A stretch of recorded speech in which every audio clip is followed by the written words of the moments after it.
Morning students, मैं हूं जय शुक्ला, आपके फेवरेट यूट्यूब चैनल कॉमर्स विस्तार पे आपका हार्दिक स्वागत करता हूं। आज हम सप्लाई चेन मैनेजमेंट के नेक्स्ट पार्ट पे चलेंगे, जो कि है वीडियो सेक्शन 3, जिसमें होगा सप्लाई चेन एफिशिएंसी और अदर एस्पेक्ट के बारे में डिस्कशन। तो सबसे पहले आपसे एक वही फर्दर हम्बल अपील कि please subscribe the channel commerce Vista and make it a huge success. And second thing is कि आप इसके कंटेंट्स को शेयर कीजिए, खुद भी देखिए, औरों को भी दिखाइए। अगर कोई दिक्कत हो तो मेरे वीडियो के लास्ट में पोस्ट कर दीजिए अपने comment. I will definitely answer your questions, but please do support your own home commerce vista for to make it a big success. Now we will talk about business. The heading which is written on at my back on the whiteboard is supply chain efficiency. Let's talk about that.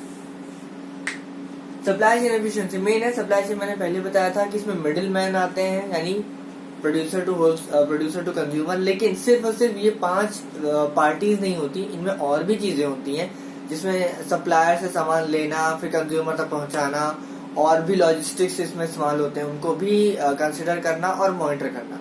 तो सारी चीजें आती हैं।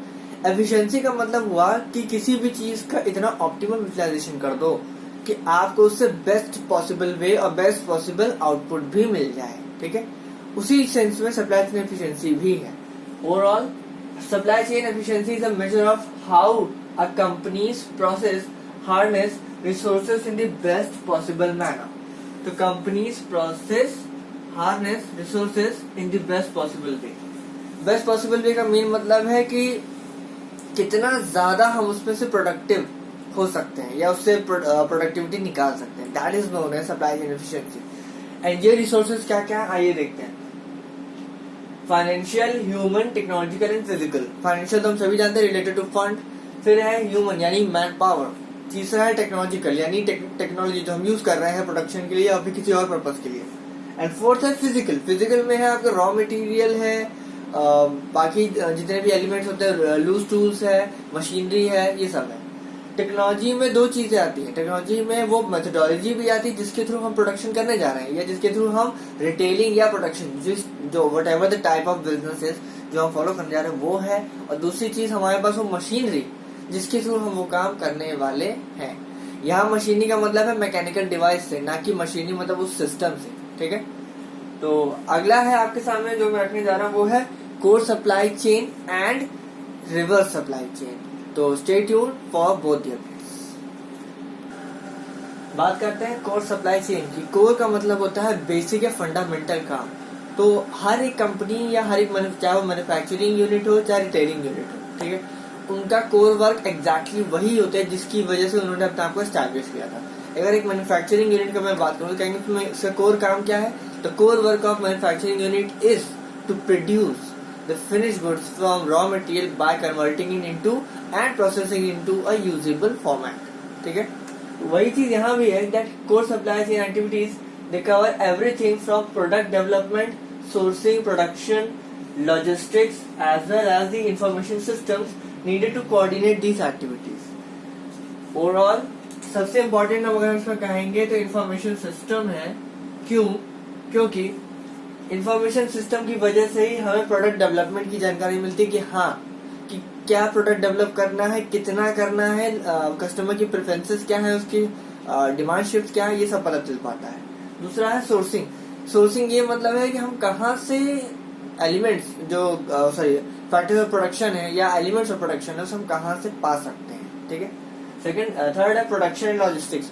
Production में main है कि भाई हमारे raw materials are converted into finish goods, और फिर एग्जैक्टली उन्हें कहाँ वेयर हाउस करके रखना है, कहाँ उनकी स्टॉकिंग करनी है, किस तरीके से उनको सेफ गार्ड करके रखना है, और दूसरी चीज की उनका इंश्योरेबल कंटेंट उसमें है कि नहीं वो देखना। ठीक, लॉजिस्टिक्स में आपके सब कुछ शामिल हो जाता है। प्रोडक्शन से मतलब रॉ मटेरियल प्रोक्योरमेंट से लेकर के प्रोडक्शन, वेयर हाउसिंग, फिर open market operation and then final in the hand of end user यानी कंज्यूमर, जिसे हम लोग आम भाषा में कस्टमर भी कहते हैं। ठीक है, फिर नीडेड टू कोऑर्डिनेट। और फिर अब ये देखना है कि कोर सप्लाई चेन में एग्जैक्टली क्या क्या काम होते हैं। तो पहला सोर्सिंग एंड प्रोक्योरमेंट। सोर्सिंग मैंने बताया था अभी कि सोर्सिंग का मतलब है उन पॉइंट्स को पॉइंट आउट करना जहां से हमें हमारा एलिमेंट ऑफ प्रोडक्शन यानी रॉ मटेरियल मिल सकता है। प्रोक्योरमेंट का मतलब है हासिल करना या पाना, ठीक है।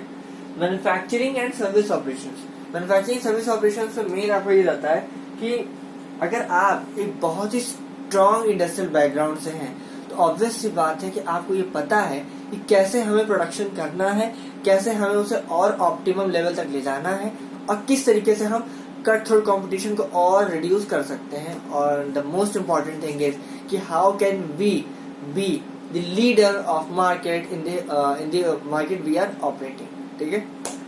And last but not the least is shipment and transportation. इसके बारे में तो हम सभी लोग जानते हैं कि शिपमेंट एंड ट्रांसपोर्टेशन मेन है कि आपका जो सामान अगर मान लीजिए वाटरवेज के थ्रू आ रहा है यानी शिप कैरियर है, तो मेन क्या है आपके प्रोडक्ट्स को पैक करके प्रॉपर शिपमेंट यानी शिप पे लोड करना और फिर उस लोडिंग के बाद वहां से ट्रांसपोर्ट होकर के उसके डेस्टिनेशन तक पहुंचना ही शिपमेंट एंड ट्रांसपोर्टेशन कहलाता है, ठीक है। अगला है आपके सामने रिवर्स सप्लाई चेन, आइए उसको देखते हैं और फिर चलेंगे next topic. Welcome back to the lecture. So reverse supply chain is the reverse of the traditional activity of making reach the final product from vendor to customer, right? Here the customer returns back the produced goods to vendor back again. And what is the reason behind that? Let us know. The most important thing is that reverse supply chain refers to movement of goods from customers to vendor.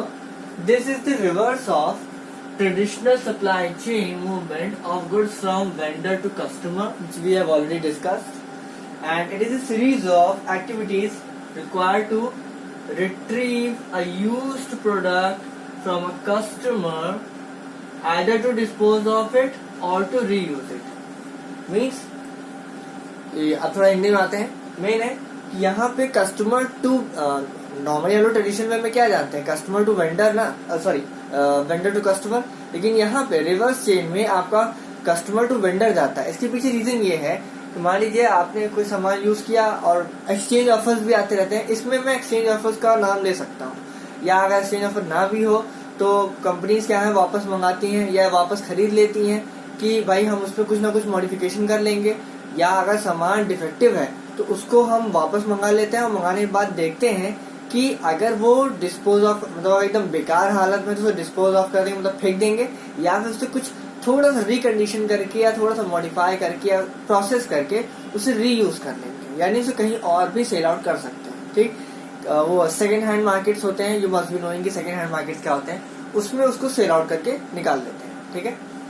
तो अब आगे चलते हैं। Main है इसमें ऐसी series of activities required हैं जिसमें आपके क्या कहते हैं, हाँ, जिसमें आपके प्रोसेस में यह है कि कस्टमर से वेंडर्स वापस सामान मंगा लेते हैं, जिसको मैंने पहले ही कहा था कि डिस्पोज ऑफ करने के लिए या फिर रीयूज करने के लिए, ठीक। इसके अंदर में 5 मेन वो है एक्टिविटीज है, आइए उनको देखते हैं। पहला प्रोडक्ट एक्विजिशन। प्रोडक्ट एक्विजिशन में मेन है कि आपसे एक रिसर्च अकॉर्डिंग ये देखते हैं कि हाँ भाई कि अगर कोई पुरानी चीज आप यूज कर रहे थे और नई टेक्नोलॉजी आ रही है या नई टेक्नोलॉजी लाना चाहते हैं, तो हम करते क्या है कि एक सर्वे करवाया, उस सर्वे के थ्रू हम ये जाना कि हाँ कि ये पर्टिकुलर चीज इस बंदे को जरूरत नहीं है, इसको वापस ले लो, ठीक है। और उसके बाद उसमें नया फॉर्म करके उसको रिसाइकिल करके या रिप्रोसेस करके हमसे एक नया रूप दे सकते हैं, ठीक।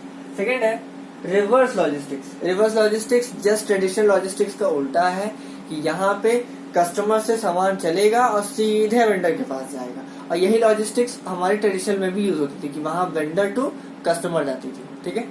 तीसरा है इंस्पेक्शन एंड डिस्पैच। इंस्पेक्शन में ये है कि देखा जाता है कि आपका जो प्रोडक्ट वापस आया है वो टेस्टिंग की जाती है, उसकी फिर क्लिनिकल टेस्टिंग होती है और फिर उसकी ग्रेडिंग की जाती है, और ग्रेडिंग में ये देखा जाता है कि क्या वो सच में काम करने लायक है उस पे या फेंकने लायक है। अगर फेंकने लायक है तो ऑन द स्पॉट डिसीजन लेकर के उसको डिस्पोज ऑफ कर देते हैं, लेकिन अगर वो दोबारा काम करने लायक है तो उस पर फिर से टीम पूरी लगाई जाती है और उसे रीप्रोसेस करते हैं। पर हाँ, इस इंस्पेक्शन में जो सॉर्टिंग इंस्पेक्शन और टेस्टिंग और जो ग्रेडिंग होती है इसमें लेबर इंटेंसिव पे फोकस नहीं किया जाता, यानी यहाँ पे कैपिटल इंटेंसिव मामला रखते हैं ताकि टाइम कम लगे और हमारा जो रिटर्न था वो जल्द से जल्द हम दोबारा मार्केट में लॉन्च कर सकें, ठीक है। और ओवरऑल इसको हम ये भी कोशिश करते हैं कि इसको मेन स्ट्रीम लाइन में ला करके सेल आउट कर सके, और मेन स्ट्रीम लाइन में जाने का मतलब है कि आप खैर फर्स्ट हैंड तो आप उसको नहीं बेच सकते, इसको आप सेकंड हैंड जरूर सेल आउट कर सकते हो, ठीक है।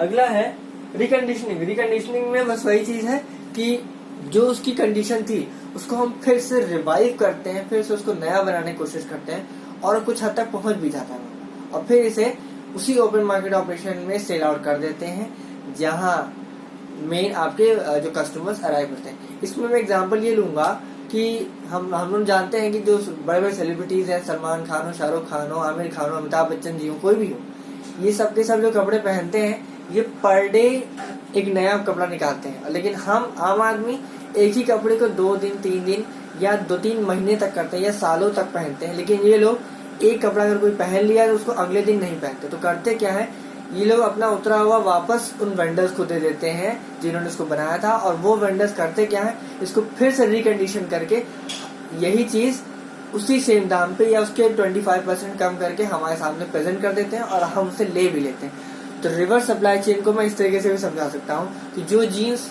या जैकेट जो भी हम लोग पहनते हैं वो किसी ना किसी बड़ी सेलिब्रिटी या बड़ी पर्सनालिटी की उतरण होती है, ठीक, और उसी को हम लोग रिवर्स सप्लाई चेन में अपने पास रखते हैं। हमारे पास वो सालों रहती है लेकिन उनके पास सिर्फ 1 दिन या 2 दिन रहती है, उसके बाद में उसको हटा देते हैं, ठीक, just because of fun. Anyways, तो आगे चलते हैं और लास्ट है डिस्ट्रीब्यूशन सेल्स। इसमें बस वही है कि भाई सामान को रिकंडीशन किया, रीप्रोसेस किया, पूरा उसको किया, रीयूज करने लायक बना दिया और फाइनली क्या किया, आपको डिस्ट्रीब्यूट यानी अपने नीचे वालों को डिस्ट्रीब्यूट किया जितने भी आपके सप्लाई चेन थी, और फिर फाइनली इसको सेल आउट करके खत्म कर दिया, ठीक है। और अगला और लास्ट टॉपिक है इंटरनेशनल सप्लाई चेन, है जिसे हम ग्लोबल सप्लाई चेन भी कहते हैं। आइए उसको देखते हैं और फिर मिलेंगे नेक्स्ट वीडियो में। Now let's talk about international और ग्लोबल सप्लाई चेन। जैसे नॉर्मली हम सप्लाई चेन मैनेजमेंट पढ़ते हैं जिसमें डोमेस्टिकली या नेशनली हम डील करते हैं, ठीक है, एक कंपनी दूसरे कंपनी से डील आउट करती है। इंटरनेशनल सप्लाई चेन इसका थोड़ा सा एक ब्रॉड सेंस है। इस ब्रॉड सेंस का मेन मतलब है कि हम अपने गुड्स एंड सर्विसेज की रिक्वायरमेंट के लिए इन the form of raw material हम ट्रांसनेशनल जाते हैं, यानी ओवरसीज होकर के जाते हैं और फिर वहां से यानी किसी फॉरेन कंट्री से या फॉरेन कंपनी से अपनी रिक्वायरमेंट्स को परचेज करते हैं, ठीक। यही है इंटरनेशनल सप्लाई चेन का पूरा कंसेप्ट, ठीक है। मेन है a global supply chain is a dynamic world wide network where company purchases और यूजेस गुड्स और सर्विसेज फ्रॉम ओवरसीज। जो भी मैंने बताया कि वर्ल्ड वाइड डायनेमिक है। डायनेमिक इस वजह से है क्योंकि हम किसी एक कंट्री कंपनी के साथ डील नहीं करते, कई कंपनीज के साथ करते हैं और अपनी रिक्वायरमेंट से अकॉर्डिंग करते हैं। कोई फिक्स नहीं है कि हमें 100 टन 1000 टन या 1 लाख टन ही लेना है, हम जितना जरूरत है उतना लेंगे, ठीक है। सेकेंड है it involves people, information, processes and resources involved in the production, handling and distribution of materials and finish products. Obviously भाई हमारे पास ये सारी चीजें सप्लाई चेन मैनेजमेंट में भी तो थी, यानी डोमेस्टिक सप्लाई चेन मैनेजमेंट में भी हमने ये सारी चीजें पाई थी कि पीपल इंसान चाहिए, इंफॉर्मेशन चाहिए, प्रोसेसेस चाहिए, रिसोर्स जो भी इन्वॉल्व है उसमें प्रोडक्शन में वो चाहिए, और दूसरी चीज handling and distribution of materials and finish goods. तो बस वर्ड का अंतर है और उसके सेंस का अंतर है, बाकी सब कुछ सेम है, इसमें कुछ भी अलग नहीं है। जैसा नॉर्मल डोमेस्टिक सप्लाई चेन में पढ़ा था वैसे ही इंटरनेशनल सप्लाई चेन यानी ग्लोबल सप्लाई चेन मैनेजमेंट में भी सेम कंटेंट है। अगला है और लास्ट है global supply chain management is the same as supply chain management but it focuses on companies and organisations that are transnational. जो मैंने पहले बता दिया था कि सिर्फ और सिर्फ हम अपनी बाउंड्रीज को पार करके आगे जाते हैं, फॉरेन कंट्रीज में जाते हैं, वहां से अपना रिक्वायर्ड रॉ मटेरियल या फ्रेश प्रोडक्ट कुछ भी जो भी हमें चाहिए हम उसे एक्वायर करते हैं, ठीक है। इसके जो मेन एरियाज ऑफ फोकस है वो है marketing, logistics and supply chain, ठीक। मैं इसके बारे में भी आपको डिटेल में बताता हूँ, just it. Areas of concentration in global supply management, तो इसमें मेन 3 एरियाज है, marketing, logistics and supply chain, ठीक है। मार्केटिंग का मेन मतलब है भाई मार्केटिंग से हम क्या करते हैं, अपनी इमेज बनाते हैं, कस्टमर वैल्यू बढ़ाते हैं, और दूसरी चीज सेटिस्फैक्शन और लॉयल्टी के साथ ही हम अपनी ब्रांड इमेज को और ज्यादा बेटर बनाते हैं, ठीक। तो इस बेटरमेंट के लिए हमें मार्केटिंग स्ट्रैटेजी बहुत तगड़ी करनी पड़ती है। और इस मार्केटिंग स्ट्रैटेजी के लिए हमारा मेन जो तरीका है वो है कि हमारे पास प्रॉपर लॉजिस्टिक्स हो और सप्लाई चेन हो, ठीक है। मेन क्या कहना है, which leads to improve margins.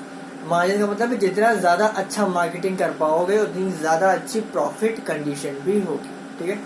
Next logistics का मेन मतलब है, मैंने बताया था कि रॉ मटेरियल प्रोक्योरमेंट से लेकर के कंज्यूमर तक गुड्स पहुंचाने में जितने भी टोटल एलिमेंट्स हैं वो सब के सब लॉजिस्टिक्स में आते हैं, जिसमें प्रोडक्शन है, होलसेलर है, रिटेलर है, कंज्यूमर, कस्टमर, वेयरहाउस और इंश्योरेंस और ट्रांसपोर्टेशन, जितने भी एलिमेंट्स आपको याद हो सकते हैं आप याद कर लीजिए, वो सब के सब लॉजिस्टिक्स का पार्ट होते हैं, ठीक है।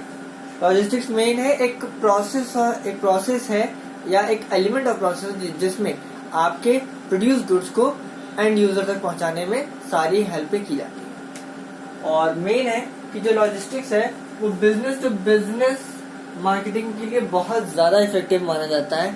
क्यों?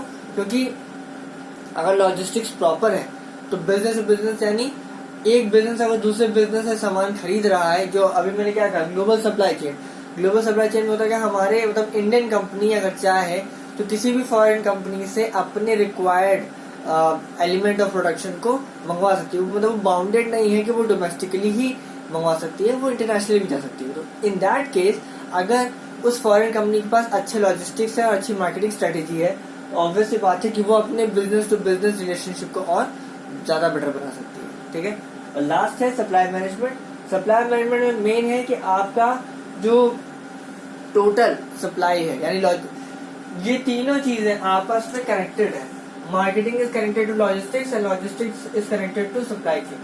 यानी अगर ये तीनों आपस में परफेक्ट है और टू दी पॉइंट है तो आपकी बिजनेस सक्सेस हर हाल में पॉसिबल है, ठीक है।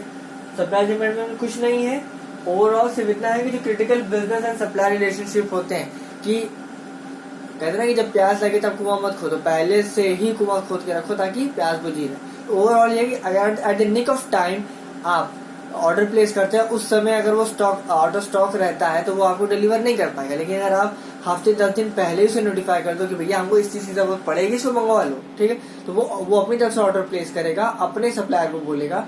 तो धीरे धीरे सारी चीजें आपस में कनेक्टेड होती हैं और इसी वजह से ये क्रिटिकल बिजनेस डिसीजंस और रिलेशनशिप्स हैं। क्रिटिकल इसलिए कहा क्योंकि जरूरी नहीं कि आपको अभी मन किया कुछ भी मंगाने का तो फटाफट वो आ जाएगी, it will take some time.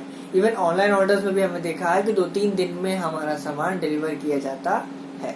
खैर अभी तो डिलीवरी नहीं चलेगी। एनीवेज, तो आज के लिए इतना ही कर रहा हूँ। मिलेंगे अगले वीडियो में अगले कंटेंट के साथ। तब तक के लिए इस वीडियो को देखिए, समझिए और अगर जो कोई दिक्कत हो तो वीडियो के लास्ट में पोस्ट कर देना यार, दोबारा कह रहा हूँ। And please do subscribe commerce vista for more content regarding commerce and other materials also. तो कोशिश करूंगा कि आप आपके डाउट्स में इसी वीडियो के लास्ट में as in the form of comment या वीडियो अगर बनाने की जरूरत पड़ी तो जरूर बनाऊंगा और आपके लिए प्रेजेंट करूंगा। Thank you so much.